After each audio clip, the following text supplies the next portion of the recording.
Bien, entonces para realizar el ensayo del SPT hay dos martillos que deben tomar en cuenta para hacer la corrección del N60. El uno es el martillo que habíamos visto en la clase anterior.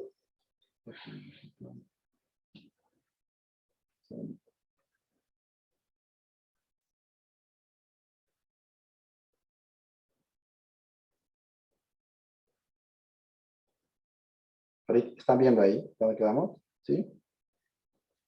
Sí, profe. Ahí, miren. Entonces hay los dos martillos. El martillo Tonut, que es este, el pequeño, ¿no es cierto? Pero igual pesa 64,5 kilogramos. Y el otro martillo de seguridad, le llaman de seguridad porque en realidad la guía que tiene está por dentro, o sea, el martillo tiene su guía propia. Entonces, obviamente, la pérdida de energía de este martillo es menor que la otra. Ya, entonces, al hacer la corrección del N60, obviamente, tienen que tomar en cuenta cuál de los dos martillos hicieron el ensayo de CPT, si con el otro martillo, con el do not o con este que es el martillo de seguridad. Pero ambos pesan lo mismo. Ambos pesan lo mismo. ¿Ya? Pero hay que tomar en cuenta porque este tiene menos pérdida de energía que el otro martillo. Ok. En cuanto al ensayo del cono de penetración estática, CPT, ¿sí? El que tiene la universidad es mecánico, como lo que vamos a ver a continuación, porque hay el otro también que es eléctrico, pero ese no dispone de la universidad. De todas maneras, les voy a explicar los dos rápidamente qué consiste. Entonces, el cono holandés también se le conoce, o ensayo de penetración estática, CPT, permite medir la resistencia a la fricción y la resistencia a la punta de un cono, básicamente. Entonces, miren, obviamente dentro del sondeo, en vez de poner la cuchara partida, se coloca este cono. Y entonces lo que hacemos es medir la resistencia a la penetración de este cono que tiene 4 centímetros de longitud y esto tiene 20 centímetros en total. Esta parte de aquí, este manguito de aquí. Entonces nosotros lo que medimos es la resistencia a la fricción y la resistencia a la punta. Entonces, lo que hacemos es abrir un sondeo, digamos, no abrir un sondeo, sino simplemente anclar esta máquina para hacer este ensayo. La idea es, con estas helicoidales que se ven aquí, se la ancla la máquina completamente de los dos lados. ¿Para qué? Para el rato de introducir el cono, la máquina no se levanta. Entonces, lo que se suele hacer es medir, se le suele poner son extensómetros aquí para ver si es que esta viga que está aquí permanece constante en el tiempo, ¿no es cierto? Que no se deforme esta viga, que no se vaya a levantar el rato de hacer el ensayo, porque si eso se levanta, obviamente estarían midiendo deformaciones tanto en penetración del cono como también lo que está levantándose acá, y los resultados son completamente ilógicos, el rato que ustedes obtienen ese tipo de lecturas de deformación, tanto en la viga como en el cono, ¿ya? Ok, entonces el método 1, que es el método mecánico, que es el que tiene la universidad, entonces lo que se hace es simplemente penetrar el cono 40 milímetros, y una vez que ya ha penetrado el cono 40 milímetros, se lee en el dial de la máquina, se lee cuánto de fuerza se requirió para que esto baje 40 milímetros. Y después, obviamente, se da una fuerza adicional para empujar las dos cosas, el cono más el manguito, y entonces se lee la lectura total. Entonces, luego se resta la lectura total, o sea, la fuerza total que se requirió para bajar el manguito más el cono, menos la del cono, y nos da la Q de fricción. Así básicamente manualmente se hace ese cálculo para calcular. Entonces, miren, en resumen es esto: bajar el cono 4 centímetros y registramos en el dial cuánta fuerza se requirió para bajar esos 4 centímetros. Al bajar los 4 centímetros, presionamos esto hacia abajo hasta que otra vez topa hasta aquí, porque es un tubo interno el que empuja para bajar sobre el cono. Entonces luego bajamos el tubo externo hasta que se pone en contacto y luego empujamos de nuevo, pero empujamos de nuevo va a penetrar el cono y el manguito. Entonces vamos a determinar la fuerza total que se requiere para bajar de nuevo el cono, incluido el manguito. Entonces ahí medimos fricción más cono, fuerza total. Le restamos de la fuerza total la fuerza del cono y nos da la fuerza de fricción. Entonces manualmente lo que se hace. Y este es el ensayo del dilatómetro, que lo van a ver el próximo semestre. Este no es ensayo de esta materia, antes la daba yo, pero ahora ya no. Pero sin embargo, para que ustedes tengan una idea de qué se trata, es parecido al cono, se utiliza el mismo equipo para bajar esta placa, se utiliza el mismo equipo. En lugar de poner el cono aquí, se le pone esta placa. Y como ustedes pueden ver aquí, es una membrana circular que tiene 6 centímetros, 60 milímetros de diámetro. Y internamente tiene una tubería. Entonces esta tubería pegadita que ustedes ven por aquí, se le coloca por dentro de esto y se le aplica una presión dentro de la tubería. Esa tubería tiene gas nitrógeno y se le ejercen dos presiones básicamente. La una es una presión para que se desplace la membrana a 0,05 milímetros y luego se aplica una presión 2 para que se desplace 1,1 milímetros. Entonces en la masa de suelo, miren la placa abajo, cuando ya a cualquier profundidad que uno quiera medir la resistencia, simplemente por dentro de la tubería se aplica una presión de gas nitrógeno y lo que hace es esta membrana salir hacia afuera. Entonces, lo que se mide es cuánta fuerza se requiere, cuánta presión se requiere para que la membrana salga 0,05 milímetros y luego una segunda presión para que la membrana salga 1,1 milímetros. Entonces, ¿qué nos permite medir en cambio este ensayo? Nos permite medir los esfuerzos en la masa de suelo y los desplazamientos. Y el cono nos permite medir la resistencia. Y el SPT nos permite obtener muestras y hacer el SPT también. ¿Para qué? Para clasificar el suelo y ver qué tipo de material tenemos abajo. Entonces, si tuviéramos la información del tipo de material, ¿no es cierto?, obtenido con el SPT, y hiciéramos el ensayo del cono para medir la resistencia del material y obtuviéramos también los datos de la prueba del dilatómetro, que es este, que nos permite medir esfuerzos y deformaciones, pues tendríamos los parámetros para diseñar cualquier tipo de obra de ingeniería. ¿Ya? Estos dos equipos que les acabo de mostrar, se utilizan bastante en Europa, lo que es el dilatómetro y el cono de penetración estándar. Por acá utilizamos bastante lo que es el SPT y las muestras inalteradas también. ¿Ya?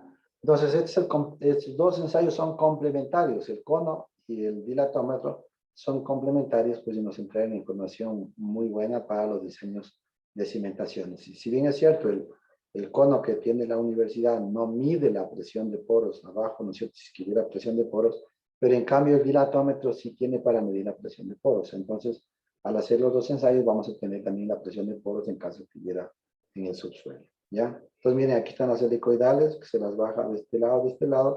Lo que hace simplemente es anclar esta máquina para que cuando esto presione hacia abajo, solo penetre la placa. En este caso, la placa llega a la cota y el ensayo es horizontal. En el cono, sí, pues tienes que empujarle hacia abajo el cono permanentemente hasta donde baja el cono. Pero entonces tienes que medir solo la penetración del cono, más no lo que se levante esta viga que ustedes ven aquí. Entonces aquí se pone de formímetros para controlar que esta viga permanezca en la misma posición inicial. ¿Ya?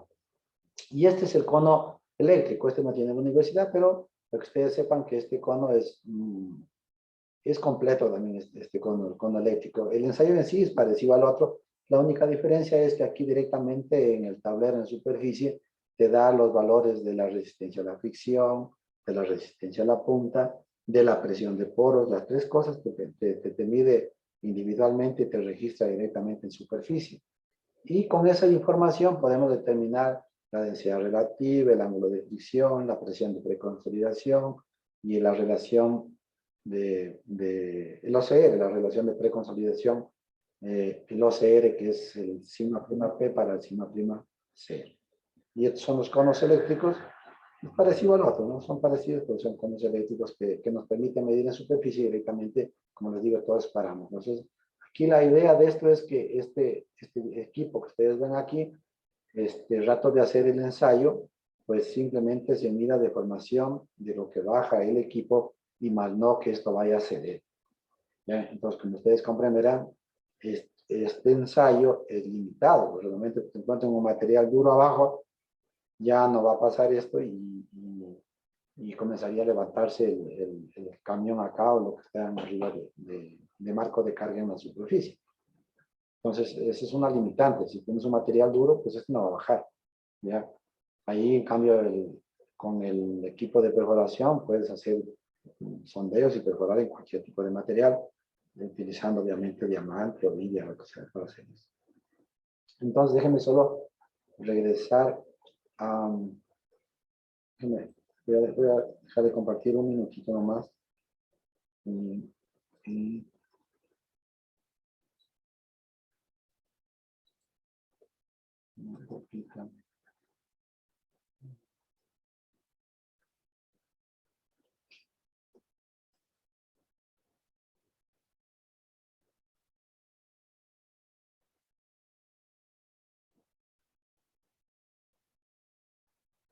les voy a compartir el video para que vean del SPT. ¿Están viendo en este momento la pantalla del EVA, de la plataforma? Sí, profe. Ya, entonces miren, aquí está un video donde está el ensayo del SPT, primer ensayo que vimos, y luego del cono de penetración estática, para que quede más claro cómo se hace el ensayo del SPT y cómo se hace del cono, ¿ya? Entonces, voy a abrir esto. A ver. A ver, entonces, no sé si se ve. Bueno, a mí la luz está súper fuerte, yo veo muy poco, pero aquí miren. Este es el ensayo del SPT. Para hacer el ensayo del SPT, recuerden que se abrió un orificio de mayor diámetro, de manera que no exista fricción entre las paredes del orificio con la tubería y la cuchara partida o el tubo partido. ¿Por qué razón? Porque la resistencia solo se mide en el codo, en la punta, en la zapata, perdón. En la zapata se mide la resistencia en el SPT. Entonces, se coloca la cuchara partida en el fondo y la tubería hacia arriba. ¿Ya? Aquí está la cabeza de golpe, aquí está el martillo que tiene 64,5 kilogramos.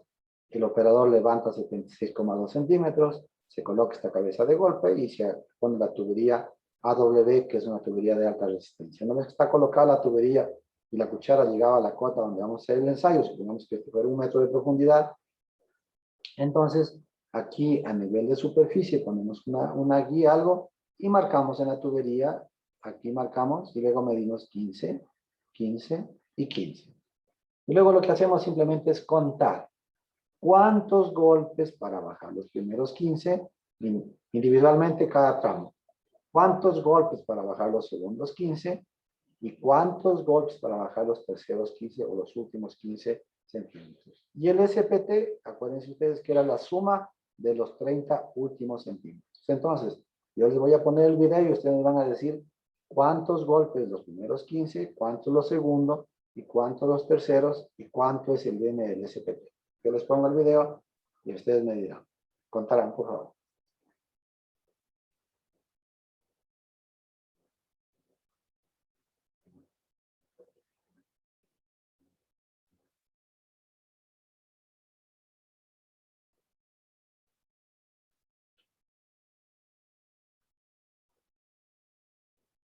Ya. ¿Cuántos golpes?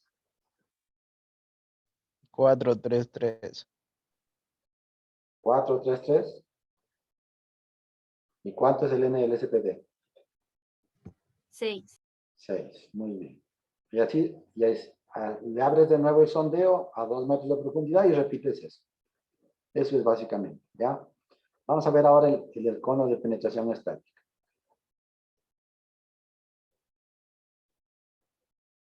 Ya, miren. El cono de penetración estática, igual, ¿no?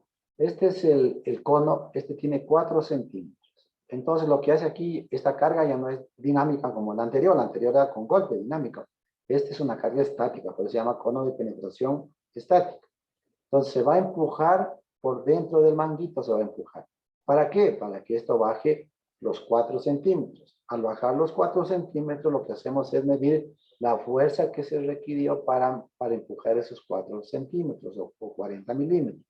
¿Ya? Luego se baja la tubería y se pone en contacto aquí y se empuja todo.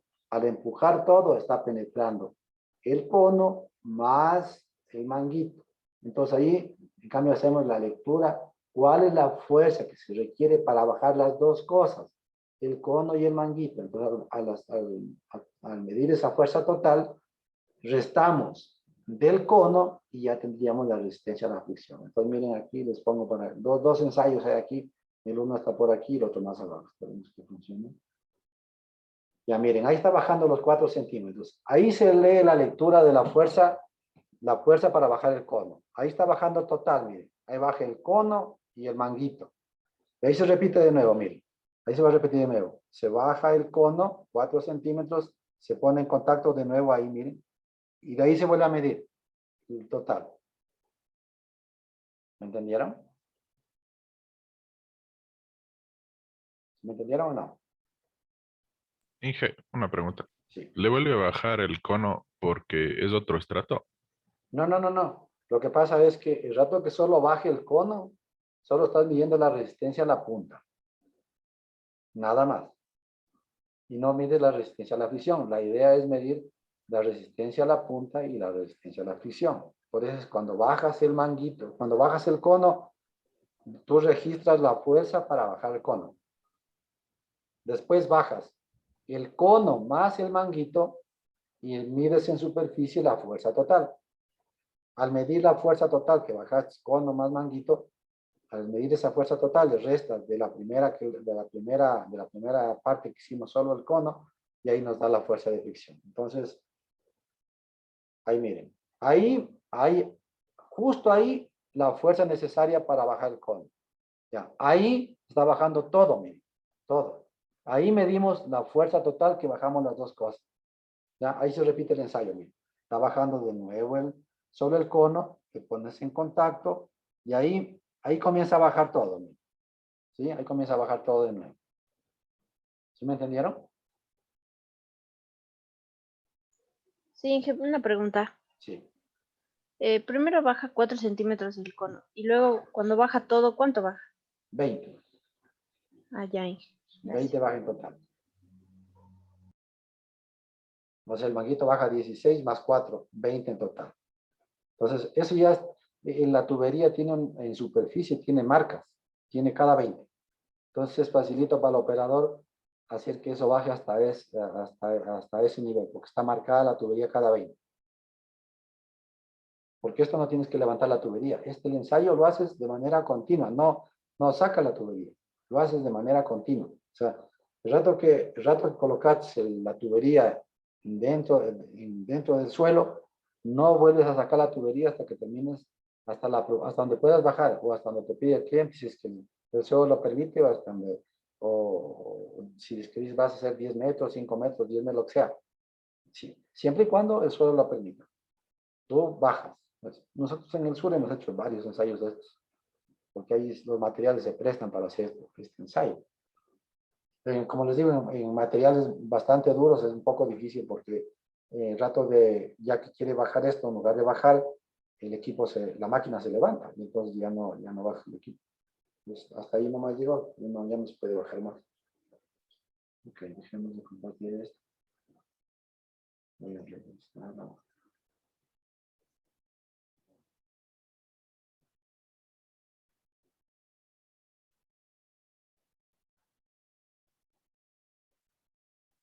Bueno, así quedamos, ¿no? Ahí. Ok, entonces ahora sí entremos a ver lo que son asentamientos inmediatos y de largo plazo.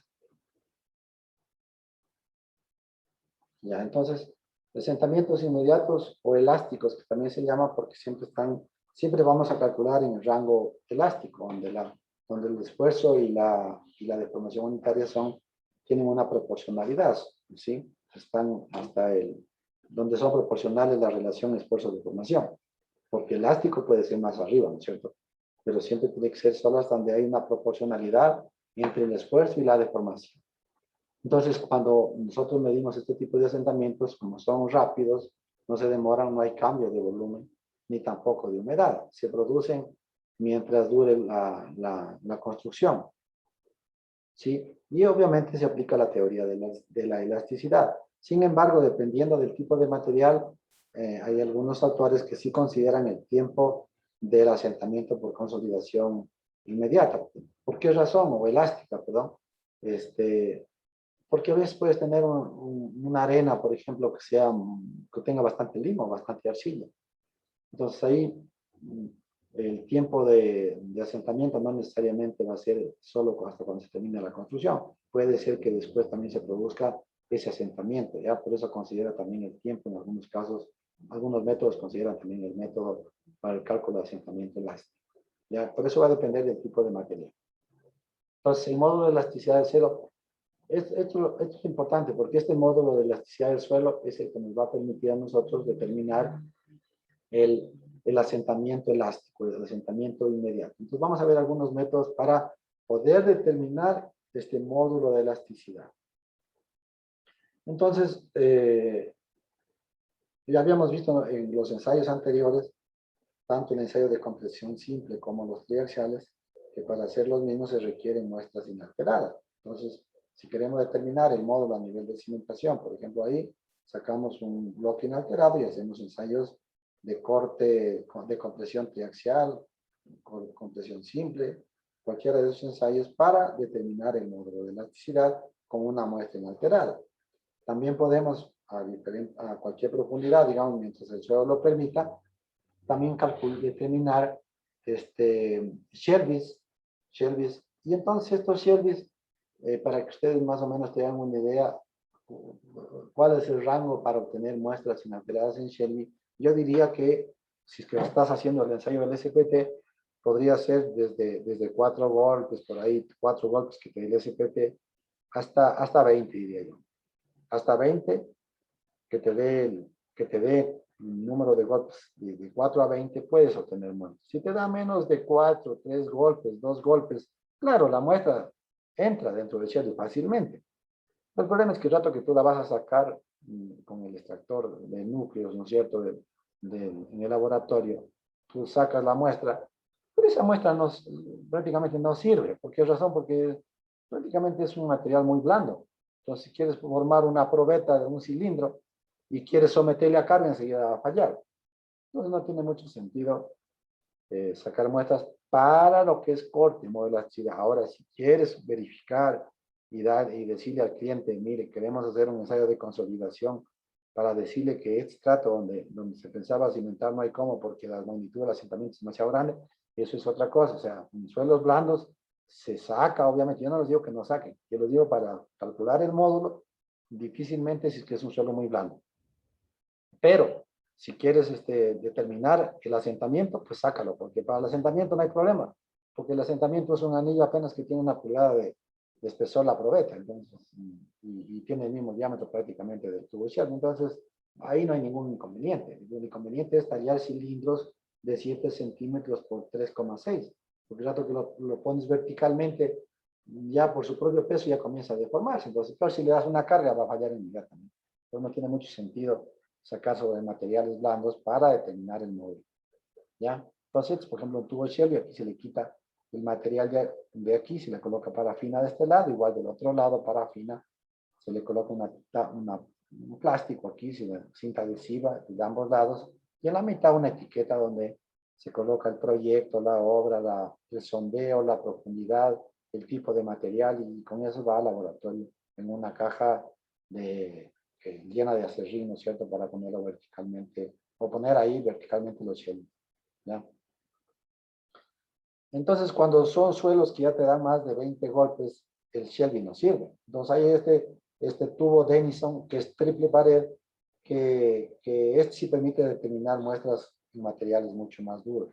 Entonces, ahí se puede determinar muestras inalteradas con este tubo de pared, triple pared que se llama, es el tubo Denison. Obviamente, el determinar una muestra con el Denison es mucho más costoso que el otro ensayo, porque el tubo interior, donde está la muestra, es desechable, o sea, se parte el tubo y ahí nada, y toca reponer esa tubería de plástico, pues, ¿ya? Entonces, para obtener el ensayo, para obtener el módulo de elasticidad, podemos hacer el ensayo triaxial, ¿sí? Y determinar el módulo de elasticidad. Entonces, si nosotros hacemos el ensayo triaxial, el U saturado, acuérdense ustedes que las 3 muestras van por ahí mismo. Entonces, siendo así, calculamos la tangente de la parte inicial del gráfico, ¿no es cierto? Y con eso determinamos el módulo de elasticidad. Ustedes saben más que yo que estamos fresquitos, ¿no es cierto? Con resistencia de materiales, que el módulo de elasticidad, pues obviamente es igual al esfuerzo que estaría, ¿no es cierto?, aquí, y acá la deformación unitaria, sería esfuerzo para la deformación unitaria. ¿En dónde? En el rango elástico. Donde hay una proporcionalidad, ahí, donde esto sea, perdón, donde esto sea proporcional.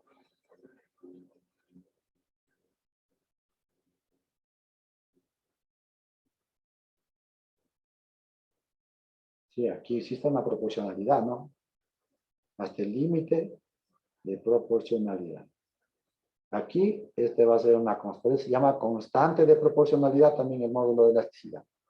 Y este tiene que estar a ser adimensional. Eso es algo muy importante, porque a veces ustedes saben que esto lo podemos poner en, ya habíamos hablado anteriormente, pero vale la pena recalcar que estos pueden reemplazar, digamos, graficar de esta manera, por decir algo, o también graficar en porcentaje, ¿sí? Multiplicado por 100 y lo ponen en porcentaje, ¿cierto? Pero si lo pones en porcentaje y acá divides para un porcentaje, de este modo lo va a hacer, no va a tener nada que ver con el material que estás aquí midiendo. Entonces, siempre para determinar este módulo de elasticidad, siempre debes trabajar en estas unidades. O si quieres trabajar en esta unidad, también lo puedes hacer, solo que tienes que multiplicar por 100 al resultado. ¿Ya? Ok. Sí.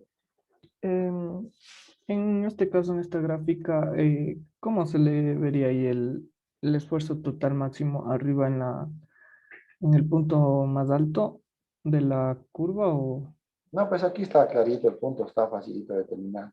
allá? Aquí está Bien. facilito. Igual aquí no está fácil. Es Cuando la curva va así, ahí es complicado.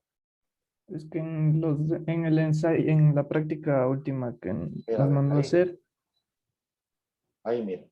ajá, Ahí, por ejemplo, tienes que utilizar cualquiera de los tres métodos que les indiqué. El uno es este. El otro es en el rango elástico. Este rango elástico, que va aproximadamente del 15 al 20% de la deformación. ¿Sí? Y el otro es calculando el beta, donde la relación es máxima entre el esfuerzo y el esfuerzo normal, en el punto de falla. En el punto de falla aquí. Cuando tienes ahí el esfuerzo, este es el tau y este es el esfuerzo. Entonces el punto de oblicuidad máximo, que es beta, el que te dé máximo entre el tau dividido por beta, al signo. Cualquiera de los tres métodos. A mí me gusta este bastante porque pero es para calcular el valor máximo, ¿no? O sea, el esfuerzo desviado no está trabajando para eso. Entonces, por aquí está por el lado de la seguridad. Ok, una pregunta, a ver. El módulo de elasticidad, aquí está la pregunta. ¿El módulo de elasticidad es una constante del material? No lo es. No lo es. ¿Por qué razón? Porque depende de qué. Mira, si yo cogiera una muestra a esta profundidad, si cojo otra muestra a esta profundidad, y el suelo fuera súper homogéneo, pero el mismo suelo, así como lo ves en la pantalla, muy homogéneo. Este suelo de aquí está sometido a un esfuerzo horizontal y un esfuerzo vertical, ¿cierto? Vertical. Este está sometido a ¿qué? A otro esfuerzo vertical y a otro esfuerzo horizontal. Por lo tanto, los esfuerzos a los cuales están sometidos las dos probetas, los dos elementos, son completamente diferentes. Este va a estar obviamente a un esfuerzo mayor que el de arriba. Y a medida que te vaya profundizando, este abajo igual va a ser mayor que los otros, ¿cierto? Entonces, cuando hagas el ensayo del triaxial y hagas una simulación de este estado de esfuerzos para aplicar el sigma 3 ya en el laboratorio, ¿no es cierto? En el laboratorio lo que haces es coger y aplicar el sigma 3 aquí, ¿no es cierto? Sigma 3. Dependiendo dónde tomaste la muestra, este va a tener un estado de tensiones, este va a tener otro estado de tensiones y este va a tener otro estado de tensiones. Por lo tanto, este va a tener un gráfico, ¿no es cierto? Si hiciéramos el mismo gráfico, el otro va a tener otro estado de tensión. ¿Sí? Si hiciéramos el mismo gráfico, estaría por aquí. El que está más abajo estaría por acá. Y si hago con el tercero, o sea, sería el 1, 2, 3, sería el 2, este sería el 1. Y si grafico el tercero, estaría acá. El tercero. Entonces, como ustedes pueden ver, en el momento que tú trazas en cada una de las curvas vas a tener ¿qué cosa? Un límite de proporcionalidad. Y por lo tanto, el modo de elasticidad va a ser diferente en cada una de las curvas. ¿Y va a depender de qué? Del estado de esfuerzos que tenga el suelo en el sitio. Entonces, el modo de elasticidad no es una constante del material. No es una constante del material. Depende del estado de esfuerzo. ¿Ya? Entonces, como depende del estado de esfuerzos, entonces, ¿qué es el módulo de elasticidad? ¿Qué vendría a ser el módulo de elasticidad? Son magnitudes que describen el comportamiento del material de una manera aproximada. Eso es el módulo de elasticidad en el suelo. Son magnitudes que describen el comportamiento del material de una manera aproximada. Bien, también ustedes pueden obtener del ensayo de compresión simple, es mucho mejor, porque solo estás ensayando una sola muestra, además está sin confinamiento, es más, obviamente es más conservador porque no le estás confinando, es más conservador el módulo y el resultado va a ser muchísimo más conservador, pues el resultado adquiere un módulo de elasticidad más bajo, te va a dar mayor asentamiento y va a estar por el lado de la seguridad. Ok, entonces, a ver, en resumen, hasta ahorita hemos visto el SPT, ¿por qué se hizo el SPT? Bueno, el SPT lo que te sirve es para medir la compacidad relativa de los suelos granulares finos, para eso el SPT. Sin embargo, se utiliza para hacer también materiales finos, en arcillas, en limos, pero el ensayo fue creado para los suelos granulares finos. Entonces, este ensayo te permite, mediante correlación, determinar el N60, corregir del NRSPT al N60 y con el N60 determinar el modo de elasticidad en lo que son arenas. Ya, ese N60 ustedes lo van a hacer como parte del informe cómo se corrige ese N60, que básicamente es la corrección del diámetro de la perforación, de que si la cuchara partida le pones una canastilla para que no se caiga la muestra cuando son suelos granulares o hay nivel freático. También por la longitud de la perforación, o sea, no es lo mismo que hagas un ensayo SPT a 1 metro que lo hagas a 15 metros. Entonces, por eso es de ahí la importancia de que el SPT también es válido no a cualquier profundidad, pues porque ya te afecta. Normalmente son para cimentaciones superficiales y estamos hablando de a lo mejor más allá de hasta 10 metros de profundidad, que es válido el SPT. Pasar esa profundidad ya no es válido, influye mucho la presión geostática lateral que existe en el sitio, en el punto abajo. Entonces, obviamente, como es para cimentaciones superficiales, estamos hablando así de perforaciones de 8 o 10 metros, por ahí, no más allá de eso, del SPT. Sin embargo, como les digo, se hace a mayor profundidad, pero ya toca tomar precauciones y otras medidas para poder diseñar o calcular parámetros para diseño de cimentación. O sea, toca hacer algunos ajustes ahí para poder utilizar esa información. Entonces, tenemos el SPT, tenemos el cono de penetración estática que nos permite medir el QC y con el QC también, mediante correlación, calcular el módulo. Tenemos las muestras inalteradas que pueden ser en bloque o en Shelby, con las cuales podemos realizar el ensayo triaxial o compresión simple y esos ensayos nos permiten a la vez obtener el módulo de elasticidad del suelo. Lo que estamos buscando en este momento para poder determinar los asentamientos elásticos es el módulo de elasticidad del suelo. Y hemos visto varios ensayos que nos permiten determinar ese módulo de elasticidad. Entonces, basado en eso, este módulo de elasticidad, si ustedes disponen la resistencia no drenada del suelo, ¿no es cierto? Que ya lo hemos visto que es igual, ¿no es cierto? ¿Qué era el CU? ¿Qué era el CU? ¿Ah? ¿Qué era el CU? Si recién acabamos de ver el capítulo de resistencia al corte. Consolidado, no drenado. No, es la cohesión. Es la cohesión la que está ahí. No el triaxial CU. La ¿Cierto? cohesión no drenada del suelo. La cohesión no drenada del suelo. 100% saturación. 100%. Acaban de hacer el informe. 100% saturación. Mm, CU es igual a SU. Por eso, esa que está ahí, esa 100% de saturación. No. sí, Sí, no. No, muy bien, Emilio. No. No, pues. Porque cuando es al 100% de saturación, ¿cómo se llama? SU. SU. SU. Cuando es al 100% de saturación, es el SU. Si no está saturada, ¿qué vas a tener? Un CU, una cohesión no drenada del suelo. Eso han de haber puesto en el informe. No sé qué le salió. Pues, creo que les ha salido, creo que le salió CU, ¿no es cierto? Le salió. No SU. ¿No es cierto? CU salió. CU, exactamente, CU. Eso quiere decir que esa muestra fue ensayada no al 100% de saturación. O sea, menos del 95% de saturación. Bueno, entonces el módulo de actividad lo calculan ustedes con estas relaciones. Ahí dice, para las arcillas normalmente consolidadas varía entre 250 a 500 CU. Y en las sobreconsolidadas o preconsolidadas, de 150 a 1000 el valor de CU. ¿Ya? Y reemplazan pues ahí el valor y ya tienen el módulo de actividad.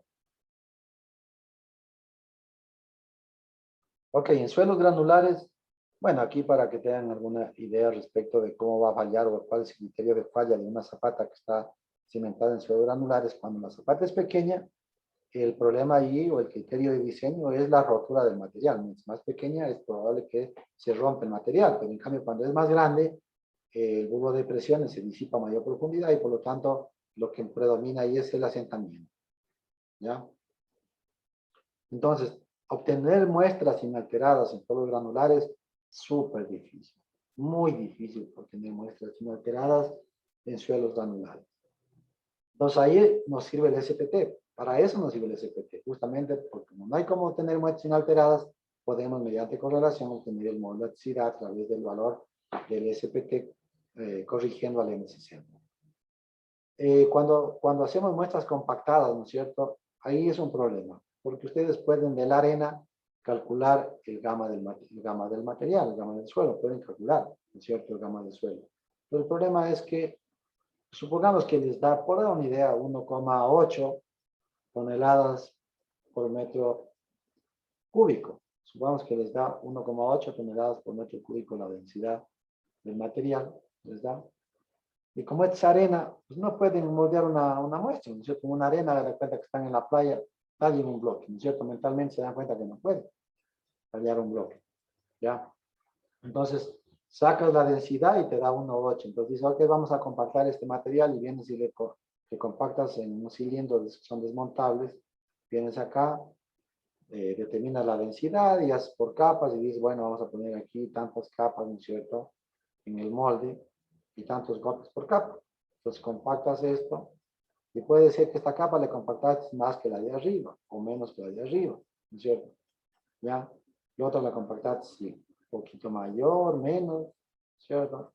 Y esta igual puede ser que sea diferente. Pero en definitiva, tú le pesas al molde y como conoces el volumen y determinas a la final que el peso sobre volumen es igual, para el ejemplo, 1,8, por decir algo.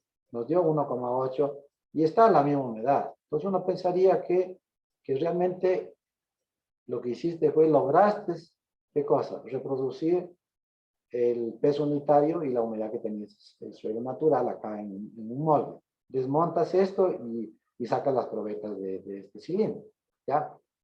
Pero ¿cuál es el problema? El problema es que si bien es cierto, el peso total del molde dividido para su volumen te da 1,8, pero es menos cierto también que puede ser que esta capa de aquí quedó mucho más compacta, esta de acá también quedó mucho más compacta y esta menos compacta. Y entonces, ¿qué pasa? Que el estado de esfuerzos de este suelo no es el mismo que el de acá. Entonces, por más que ustedes compacten esa muestra, pues el estado de esfuerzos no lo van a poder reproducir fácilmente. Por eso el determinar con el SPT, el módulo es mejor. Es mejor que compactar la muestra en el laboratorio. Pero a veces cuando no tienes manera de hacerlo, para no tener nada, es mejor esto, obviamente.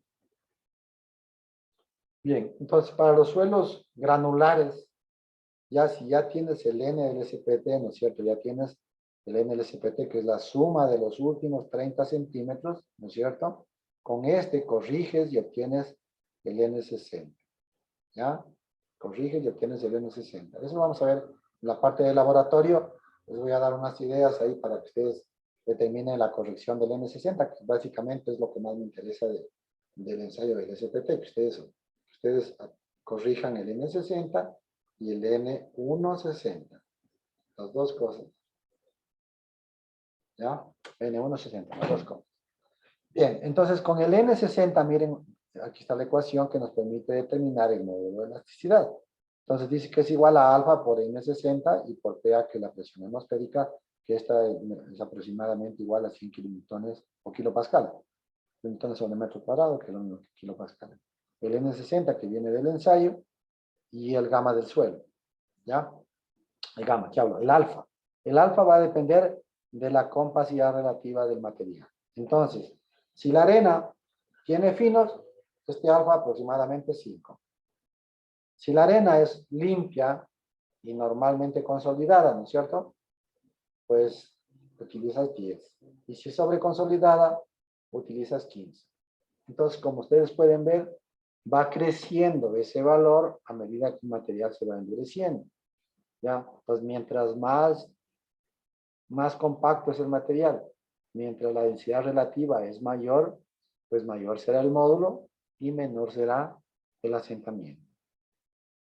A más módulo, conforme la magnitud del módulo aumenta, disminuye el asentamiento. Porque al aumentar el módulo, quiere decir que el material es mucho más rígido y el asentamiento es menor. Entonces ahora sí vamos a entrar a ver cómo determinar en base al QC. ¿De dónde venía el QC? Del ensayo de penetración estática. ¿Cuál era ese QC? El del cono, ¿no es cierto? El conito que estaba ahí. Este te daba el QC. Entonces, con el QC, solo con el QC, podemos nosotros determinar el módulo de elasticidad. Según Esmerman, 1978, para una zapata cuadrada es igual a 2,5 veces el QC. ¿Ya? El QC, acuérdense que esto nos da una fuerza. Esa fuerza le divides para el área y te da el QC. ¿Ya? Te da el QC. Entonces, las unidades que tenga el QC, pues obviamente va a tener acá el módulo de elasticidad, van a ser las mismas. Si fuera una viga de cimentación, pues en vez de ser 2,5 es 3,5. Vigas de cimentación o zapatas corridas, hablamos cuando la relación de el ancho con respecto al largo supera en mucho. ¿Sí? Supera en mucho. Si divides L para B y te da más de 10 o igual a 10, ya decimos que es una cimentación corrida. Una zapata corrida que es un muro, por ejemplo, o una viga, por decir algo. Siempre y cuando esa relación sea mayor o igual a 10. ¿Ya?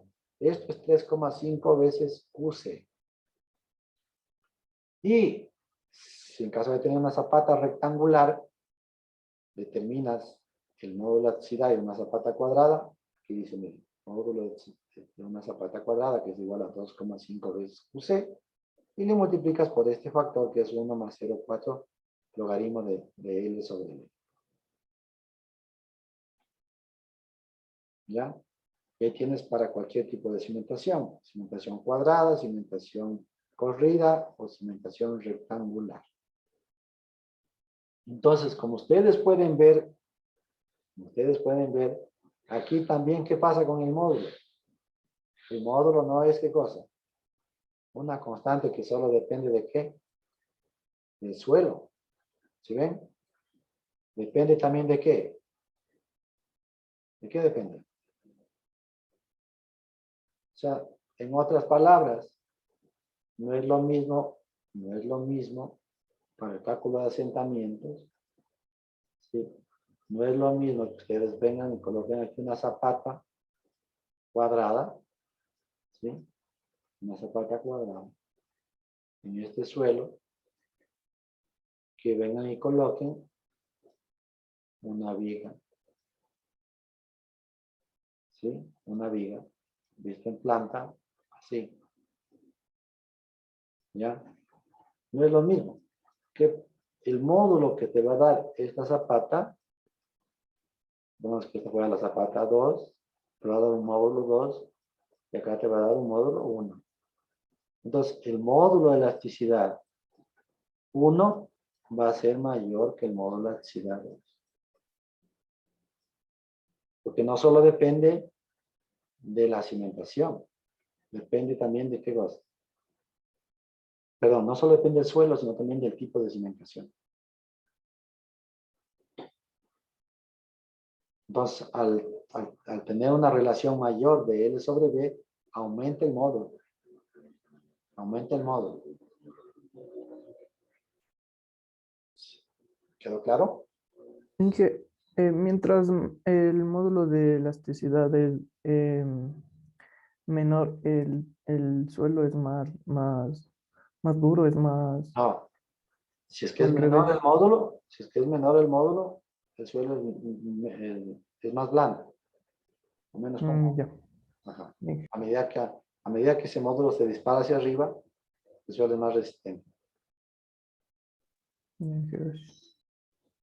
Bien, entonces, con estos antecedentes de cómo determinar el módulo de elasticidad, que hemos visto de diferentes fuentes que se puede determinar ese módulo, podemos ahora sí ya entrar en materia y empezar a ver ya los diferentes métodos para el cálculo de asentamientos elásticos, asentamientos inmediatos. Entonces vamos a ver a continuación el primer método, que es el asentamiento inmediato o elástico de Terzaghi. De Terzaghi y Giraud 1968 y Stenton modificado en 1951.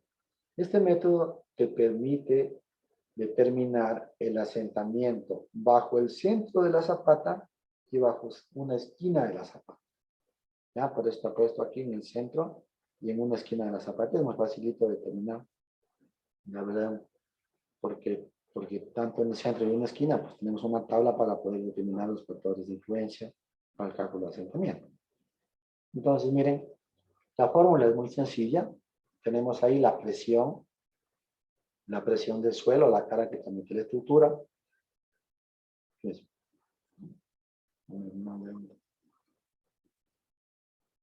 Ya. Tenemos la presión del suelo, el ancho de la cimentación, la relación de Poisson, o la relación de Poisson, el módulo de elasticidad del suelo y el factor de influencia que también se necesita y es el único que varía dependiendo del tipo de cimentación. Es el único que varía dependiendo del tipo de cimentación. Entonces ahí tenemos la presión uniforme de contacto, factor de influencia que depende del tipo de cimentación o de las dimensiones de la cimentación, el módulo de elasticidad del suelo, el ancho del cimiento y Nu 0,5 para suelos saturados. Entonces miren lo que yo les decía, que a medida que aumenta el módulo, el asentamiento es menor. O sea, si el módulo es más grande, el asentamiento es menor. O sea, mientras más resistente sea el suelo, el módulo va a ser más grande y por ende va a ser el asentamiento menor. Pero si ese módulo baja porque el material está suelto, y entonces el asentamiento también sube. En otras palabras, el asentamiento que es inversamente proporcional al módulo de elasticidad. Grabarán eso. El asentamiento es inversamente proporcional, no directamente proporcional, sería absurdo. Es inversamente proporcional al módulo de elasticidad del suelo. Entonces, para ¿Le puede volver a repetir esa parte, por favor? claro, a medida que aumente el módulo, disminuye el asentamiento. ¿Sí? Y si el material está suelto, el módulo baja. Al bajar el módulo, como está en el denominador, aumenta el asentamiento. Por eso es que el asentamiento es inversamente proporcional al módulo de elasticidad. Es inversamente. ¿Sí? Y el tiempo de disipación de esfuerzos es directamente proporcional al asentamiento. El tiempo de disipación. No. Es que estos asentamientos son asentamientos inmediatos. Lo que tú me estás preguntando, eso es en asentamientos por consolidación. Eso ustedes vieron el semestre anterior y nosotros vamos a ver aquí, pero solo aplicación ya de ejercicios, más no el tema de consolidación, porque es un tema súper extenso que supongo que lo vieron bien en suelo Zoom. Pero ese tiempo de disipación de la presión de polo se refiere a asentamientos por consolidación primaria. Aquí estamos hablando de asentamientos inmediatos o elásticos. ¿Sí esa es la pregunta? Sí, profe. Entonces aquí miren, el factor de influencia nos da esta tabla donde está el tipo de cimentación para cimentación flexible o cimentación rígida. Nos da aquí también unas 3 columnas donde está el centro, la esquina y el promedio de las dos. Y acá para la cimentación rígida. Entonces aquí nos da para una cimentación circular. Nos dice que en el centro es 1, 0,64 en la esquina, y el promedio 0,85, y si es que vas a calcular una cimentación rígida, 0,79. En cambio, si tienes una cimentación rectangular, donde la relación de L sobre B es lo que sea, ¿no es cierto? Pues aquí tienes la relación de L sobre B. Entonces, miren, la primera fila, ¿a qué tipo de cimentación corresponde? Este número de acá, ¿qué tipo de cimentación corresponde? Una cimentación cuadrada. Cuadrada. Cuadrada, porque L para B es igual a 1, pues la cuadrada. Si te da una zapata cuadrada en la primera fila, tienes que coger aquí. Te dice, calcúleme en el centro. Coges este valor. Calcúleme en la esquina. Coges este valor. Si es que es cuadrado. Si la relación de L sobre B te da 3, pues los valores están en el centro aquí y en la esquina acá. Y si es que es una viga de cimentación, ya estás aquí. Sería los dos. ¿Qué me entendieron?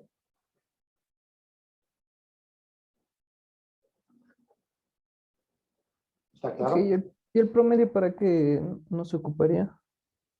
Lo que pasa es cuando tú calculas el asentamiento, tú puedes ver que de un lado, en el centro, se te va a dar mayor asentamiento y en una esquina un menor asentamiento. Si sacas la diferencia de los dos puntos, te da el asentamiento diferencial entre los dos puntos.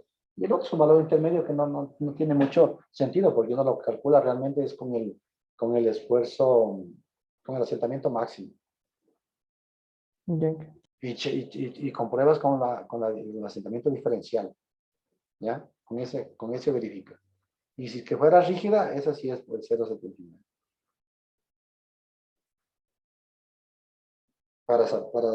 ¿Cómo es? Para cimentación circulares, y acá están los valores para los diferentes tipos de cimentación. Pero si se dan cuenta que hasta 4 veces puede multiplicar por 4 veces la ecuación, miren. Mientras más grande sea la relación de L sobre B, este factor se va disparando. ¿Ya? Se dispara este valor y aumenta significativamente el asentamiento. Entonces, a veces, a pesar de que son suelos granulares, bueno, ustedes, la mayoría creo que conocen la mitad del mundo, pero esos suelos, la mayoría en superficie son suelos que tienen asentamiento inmediato, solo inmediato, porque son suelos granulares, son suelos que tienen pomes. Les pongo ese ejemplo porque creo que la mayoría se ubica por ese sector, y ese va a ser el asentamiento total, va a ser igual al asentamiento elástico que va a tener el material. Entonces, mientras más suelto esté el material, menor será el módulo y mayor será el asentamiento. Bien. Este método, en cambio, es, si tienen una arcilla saturada, no estarán buscando otro método para calcular. Si tienen una arcilla saturada, este es el método más fácil que hay. No, yo no voy a hacer de todos problemas, porque son muy, muy simples. ¿Para qué va a ser problemas de esto? Súper simple. El anterior, por ejemplo, no hay nada. Simplemente calculas el factor IP de la tabla y lo reemplazas en la ecuación y ya está. No hace falta ser un problema. Igual aquí, es muy fácil, igual de hacer, no tiene nada del otro mundo. La fórmula inclusive es más sencilla que la otra. Hay dos factores A1 y A2 que se deben determinar. Y los demás, miren, Q0, B y E se repiten prácticamente en todas las ecuaciones. Y el módulo de elasticidad siempre va a estar en el denominador. ¿Ya? Mientras más rígido sea esto, menos asentamiento. Entonces, ¿cómo calcular el valor del A1 y el A2? Vamos a ver a continuación. El A1. Nos da este gráfico. ¿Ya? De Brajadas. Ya sacado este gráfico. Entonces, miren, aquí entramos con la relación de H sobre B. ¿Qué es B? El ancho del cimiento. ¿Qué es H? H es el espesor del estrato compresible. Es decir, ese H suele ser muy grande, hasta donde está el material resistente o material duro. Hasta ahí le toman el H. Entonces, tienes 20 metros de un suelo normal y a los 20 metros ya el material está muy compacto, entonces coges H igual 20 metros. Le divides 20 metros, si la zapata tiene 2 metros, sería 10 la relación. Pero como esto está en escala logarítmica, entonces miren 10 dónde está. ¿Sí ven? No es que va a cambiar mucho, porque es escala logarítmica. ¿Ya? Entonces, localizas este punto, luego a este punto lo llevas arriba a las curvas. Y en las curvas tienes que ver qué tipo de zapata tienes para el diseño. Si tienes una zapata circular o una zapata cuadrada, pues coges la primera o la segunda. Y si tienes una relación de L sobre B igual a 2, a 5, a 10, pues vas cogiendo con cada una de ellas. Entonces simplemente lo que haces es subir por aquí y vienes acá. Está muy facilito de determinar. Si hubiera dado aquí 10, vas por aquí 10 hasta la zapata cuadrada, por ejemplo. Ahí. ¿Ya? De ahí vas en el eje de las abscisas.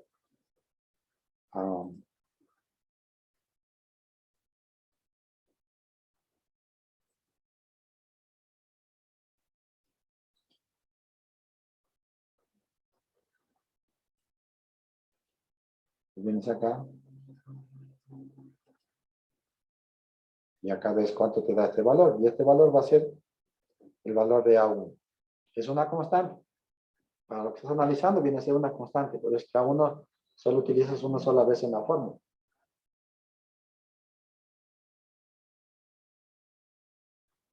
Aquí está. Aquí está.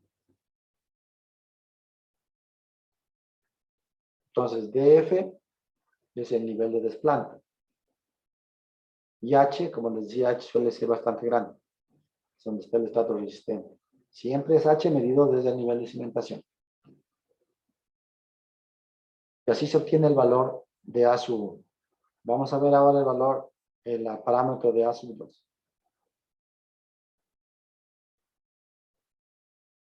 Es más fácil todavía. ¿Por qué? Porque entras con DF sobre B, que es constante en el problema, ¿no es cierto? DF sobre B. ¿Qué es DF? La profundidad de desplante. Le divides para el ancho del cimiento, te ubicas aquí y vienes acá. Pues donde quiera que hay la relación, y acá también. Y aquí te da el valor de A sub 2.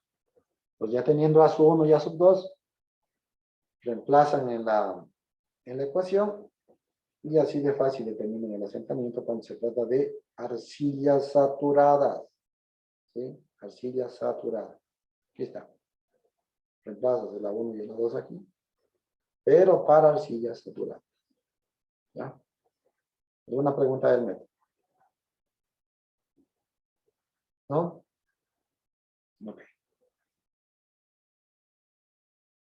Bien, aquí también nos proporciona esta tabla donde también nos da para 0,5. Y aquí ¿qué debemos conocer? El índice de plasticidad. Y la relación de OCR. OCR, ustedes ya saben que el OCR no es otra cosa sino la relación entre la presión de preconsolidación para la presión geostática o efectiva. A ver, voy a hacerle la siguiente pregunta.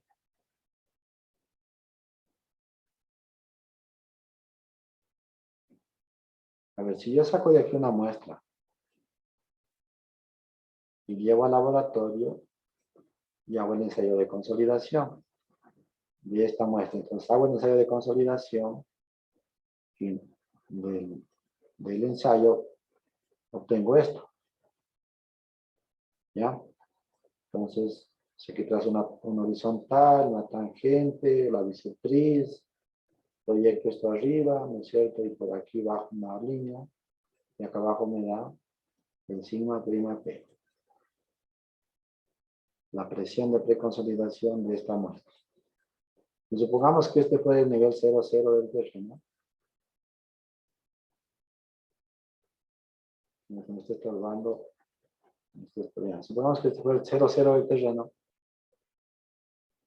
Si ven que abajo dice que el OCR es igual a sigma prima P para sigma prima 0.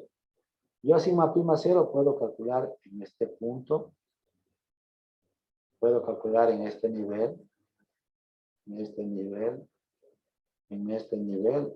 A diferentes niveles. ¿Con cuál comparo abajo? ¿Con cuál comparo? A ver, ahí les dejo 30 segundos para que piensen. Voy a poner una pausa a la grabación. A ver. ¿Con cuál? ¿Cuál de todos esos pongo aquí? ¿Cuál? ¿Con cuál comparo? Con este. A la misma profundidad donde se obtuvo el bloque inalterado. O a la misma profundidad donde se hizo el ensayo para obtener este sigma prima P. Ahí comparas. A la misma profundidad. No puedes, porque puedes calcular varios sigma prima ceros. Puedes calcular varios sigma prima ceros a lo largo de la columna del suelo. ¿No es cierto? Pero donde comparas es donde tomaste la muestra y donde hiciste el ensayo. Para poder comparar papas con papas. O piedras con palas. ¿Ya? Y a ver, cuando sigma prima P era igual que sigma prima O, ¿cómo se llama ese suelo? Eso sí me pueden contestar.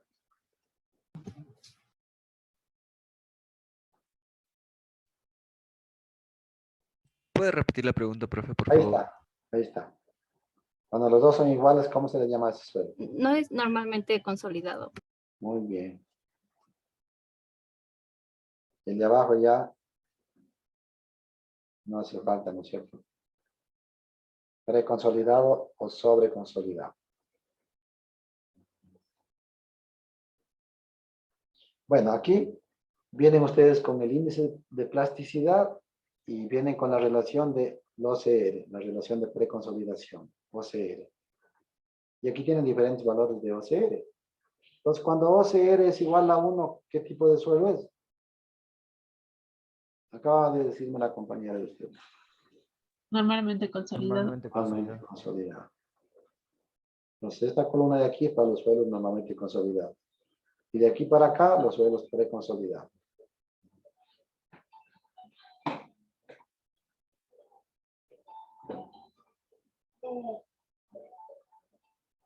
Ven un segundito.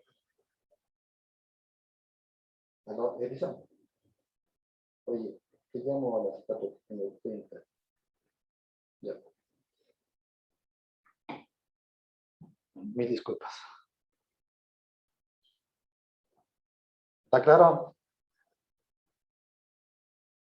¿Está claro? ¿Entendieron? Sí, profe. Ya. Vamos a ver entonces. Aquí tenemos el modo de elasticidad. ¿Qué hora tiene? ¿Ustedes les gusta tener más? Pues falta bastante por acá. A ver, modo de elasticidad. Entonces, miren, aquí hay una tabla que también que es del libro de Braj Hadad, me parece, ¿sí? Donde básicamente aquí lo que nos dan son los rangos de valores del modo de elasticidad para diferentes tipos de materiales. Entonces, miren, cuando la arena es suelta, lo que les decía, miren el módulo, 10 a 24 megapascales. Y una arena densa, miren, de 24 a 55 megapascales. Obviamente, ¿cuál va a tener más asentamiento? La suelta, ¿sí? Porque a menor módulo, mayor asentamiento. Y abajo dice, miren, arena y grava. Miren arena y grava, 69, 172. Pero esta es incompleta. Esta información, cuando te pone así, estas dos de aquí a mí no me gustan para nada. Soy sincero. Estas no me gustan. ¿Por qué no quiere decir arena limosa y arena y grava? Miren, yo puedo tener una arena con grava ahí. ¿Ya? Puedo tener una arena con grava. ¿Sí? Y puede ser que tenga este valor. Pero también puede ser que esté suelta. Suelta completamente el material. Puede ser arena con grava suelta, ¿me entienden? O puede ser una arena con grava muy compacta. Entonces, al ponerme de esta manera, a mí no me dice nada. Cuando me dice que es una arena densa, yo sí sé que es una arena densa. Yo sí sé que es una arena media, sí sé que es una arena suelta. Si me dice que es una arcilla suave, media, firme, yo sé a qué se refiere. Porque está hablando de la consistencia del material aquí. Está hablando de la consistencia del material. Acá está hablando de la compacidad relativa del material. Pero aquí simplemente me está diciendo es una arena limosa. ¿Qué es? Un SM. ¿Y un SM qué me dice? Una arena gravosa. Arena con grava. Pero, ¿qué es, en definitiva? Sí me entienden, ¿no es cierto? Entonces, para nosotros poder saber si es que esta es una arena compacta, pues tendría que hacer el ensayo o hacer una preparación para ver qué tan compacto es este material. ¿Ya? De lo contrario, yo asumir que porque es una arena con grava voy a coger el límite inferior o el límite superior para comprobar, no. Tendría que ver cómo está el material. Si el material está compacto, pues puede ser que sí. Pero si el material está suelto, nada. Yo les pregunto a ustedes, si yo les diera a escoger a ustedes encimentar sobre una arcilla, a ver, sobre una arcilla, les digo, les doy a escoger a ustedes. Les digo, escojan dónde quieren cimentar, en una arcilla o en una arena. ¿Dónde escogerían? ¿Cuál de las dos? ¿Por cuál de las dos irían? Una arcilla. Por la arcilla, profe. ¿Por qué? Más compacta. No, mira aquí. Mira.